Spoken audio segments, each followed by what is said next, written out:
안녕하세요. 오늘도 바다지킴이들 인사드립니다. 이곳은 대한민국 국민이라면 누구나 알고 있는 강원도 강릉시 경포대입니다. 날씨는 굉장히 맑고 화창합니다. 하지만 며칠 전 내린 눈이 아직 녹지 않아 언제나 황금빛 자랑하던 해변이 오늘은 새하얀 눈으로 덮여 있습니다.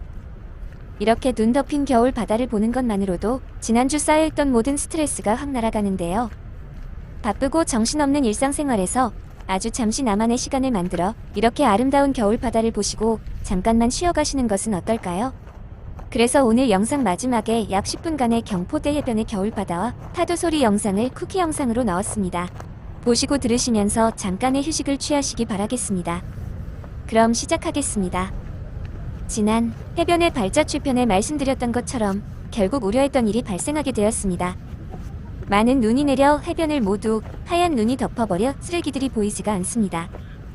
이런 상황에서 저희 바다지킴이들이 할 수 있는 것이라고는 저희 바다지킴이들의 고갈되어 가고 있는 에너지 충전을 위해 오랜만에 이런 바다를 만끽하고 즐기고 느끼는 휴식을 갖는 것이었습니다. 눈이 쌓여있는 모래 해변을 걸으면서 바다지킴이는 지난 시간들과 그리고 바다 쓰레기에 관한 많은 생각을 하였습니다. 바다와 해변을 오염시키고 있는 수많은 쓰레기들은 과연 어디서부터 어떻게 시작을 하였고 왜 이런 상황에 이르기까지 전 세계 나라들은 그 기간 동안 무시하고 있었는지 등에서 말입니다. 많은 사람들이 일상생활에서 배출되어지는 쓰레기에 대해서는 많은 관심과 배려를 하고 있는 실정입니다. 이유인즉 이제 더 이상 쓰레기를 처리할 수 있는 쓰레기 매립장은 더 이상 대한민국에 만들 곳이 거의 없는 실정이고요. 소각장 역시 2021년 현재 전국에 725개가 운영하고 있지만 처리되어지는 양이 그 용량을 상회하다 보니 얼마 전까지 중국으로 수출을 하고 있었으나 갑자기 수입 금지를 중국 측에서 일방적으로 통보를 하여 이마저도 불가능해진 상황입니다. 상황이 이렇다 보니 국내에서는 소각장과 매립지 확보에 정부가 적극 나서고 있으나 이것도 현실적으로 어려운 상태라고 합니다.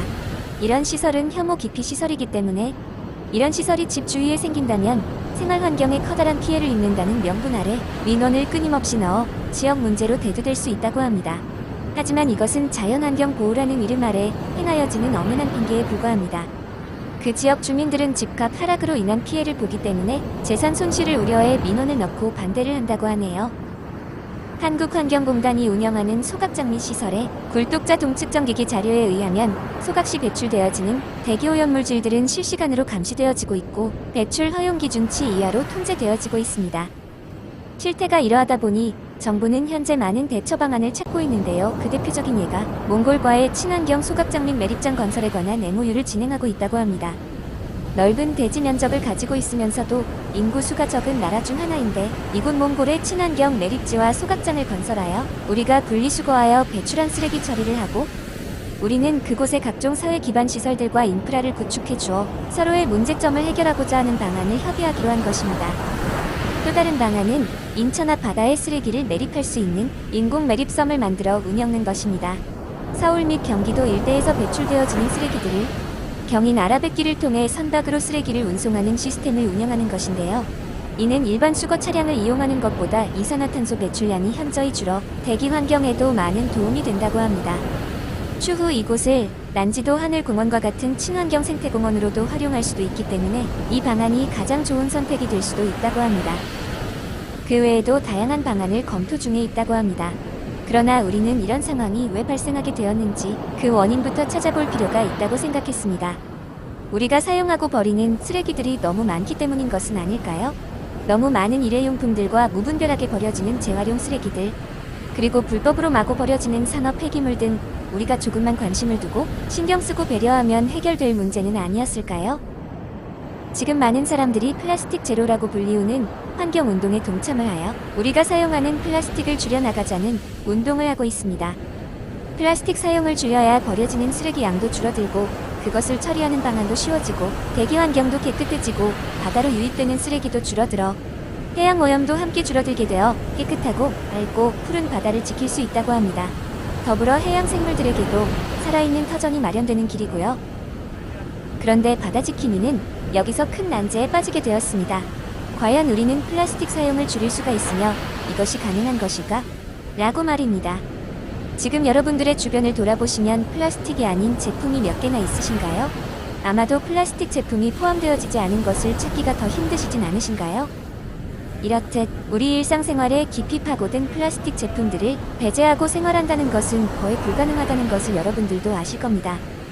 만약 우리가 플라스틱 사용을 줄인다면 생활은 급속하게 불편해질 것이고요. 많은 문제점들도 생겨날 것입니다. 어떤 문제점들이 생기냐고요? 그럼 여러분이 지금 사용하고 계시는 플라스틱 제품을 무엇으로 대체해 사용하면 좋을지 바로 생각해보세요. 예로서 핸드폰 케이스나 헤드폰 커버 또는 이어폰, 그리고 사용하시는 마우스 등. 어떠신가요? 대처할 제품 찾기 어려우시죠? 이만큼 우리는 플라스틱 속에 빠져 살고 있어요. 절대 헤어나오지 못할 만큼요. 주변 모든 것이 플라스틱입니다. 이렇게 우리는 아무 꺼리낌 없이 플라스틱 제품들을 사용하는 것은 당연하게 여기면서 쓰레기로 배출시키는 것에는 어떠한 책임감과 죄의식을 느끼지 못하는 것에 실망을 하게 됩니다. 화장실 들어가기 전과 나온 후가 다르다는 것처럼 우리가 사용할 때와 사용 후 버린 플라스틱 쓰레기들을 매립할 곳이 더 이상 없어 소각을 하고자 하면 우리는 반대를 하고 있는 것이고요. 플라스틱의 편리성과 가성비를 대처할 제품을 찾기 어려움에도 불구하고 사용 후 버려지는 플라스틱의 소중함은 잊고 사는 것은 아닌지 바다지킴이 스스로에게 질문해 보았습니다. 그렇다면 매립과 소각 외에 다른 해결 방안은 없는 것일까요? 만일 우리가 배출되어지는 플라스틱 쓰레기를 책임지고 철저하게 그리고 완벽하게 분리수거를 하여 재활용을 한다면 어떨까요?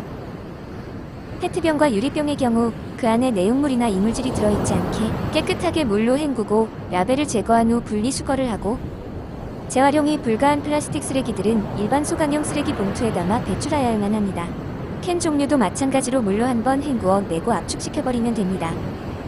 물론 이러한 일이 귀찮고 짜증나는 일이기 때문에 많은 사람들이 행동으로 실천하는 것이 쉬운 일은 아닙니다.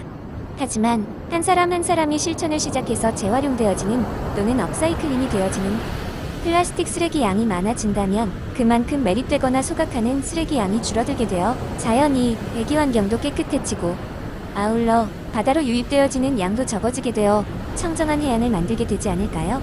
그럼 우리가 찾아오는 이 해변도 깨끗해지게 될 것이고요. 이것은 바다지킴이의 주관적인 생각이며 쓰레기 처리 문제점에 관해 여러분들과 함께 생각해 보았으면 하는 뜻으로 말씀드려 보았습니다. 오늘은 여기까지 하겠습니다.